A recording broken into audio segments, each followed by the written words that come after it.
മുൻവൈരാഗ്യത്തെ തുടർന്ന് യുവാവിനെ കുത്തിക്കൊലപ്പെടുത്തിയ സംഭവത്തിൽ 5 പേരെ അറസ്റ്റ് ചെയ്തു. ചിതറ കാരറ കളീലിൽ വീട്ടിൽ സുജിനെ കഴിഞ്ഞ ദിവസമാണ് കൊലപ്പെടുത്തിയത്.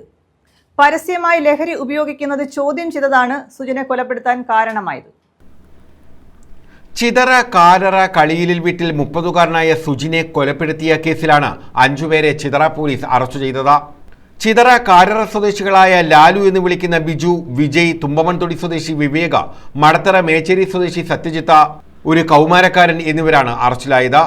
കാരറ ചരിപ്പുറത്തുള്ള റോഡിനോട് ചേർന്ന റബ്ബർ പുരയുടെ മുന്നിൽ നിൽക്കുകയായിരുന്ന സുജിനെയും സുഹൃത്ത് അനന്തുവിനെയും സത്യജിത്തും വിവേകും ചേർന്ന് അസഭ്യം പറയുകയും ആക്രമിക്കുകയുമായിരുന്നു.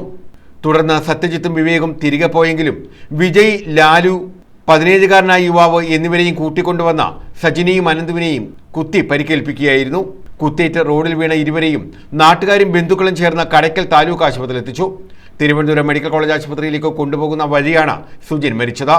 അനന്തുവിന്റെ തലയ്ക്ക് പിന്നിലാണ് കുത്തേറ്റത്. സംഭവത്തിൽ രാത്രിയിലും പുലർച്ചെയുമായി 5 പ്രതികളെയും നാട്ടുകാരുടെ സഹായത്തോടെയാണ് ചിതറയ്ക്ക് സമീപത്തു നിന്നും പോലീസ് അറസ്റ്റ് ചെയ്തത്. കൊല്ലപ്പെട്ട സുജിൻ കാരറ ക്ഷേത്രത്തിലെ ഭാരവാഹിയായിരിക്കുന്ന സമയത്ത് നടന്ന ഉത്സവ ഘോഷയാത്രയ്ക്കിടയിൽ പ്രതികൾ പ്രശ്നങ്ങൾ സൃഷ്ടിച്ചത് സുജിൻ വിലക്കുകയും ഉത്സവ സ്ഥലത്ത് പരസ്യമായി മദ്യം കഴിക്കാൻ ശ്രമിച്ചത് ചോദ്യം ചെയ്തതുമുള്ള വൈരാഗ്യമാണ് കൊലപാതകത്തിന് കാരണമായത്. ഉദ്യോഗസ്ഥരെത്തി ശാസ്ത്രീയമായ തെളിവുകൾ ശേഖരിച്ചു. പ്രതികൾക്കെതിരെ കൊലപാതകം ഉൾപ്പെടെയുള്ള വകുപ്പുകൾ ചുമത്തിയാണ് കേസെടുത്തിട്ടുള്ളത്. ന്യൂസ് ബ്യൂറോ, കൊല്ലം.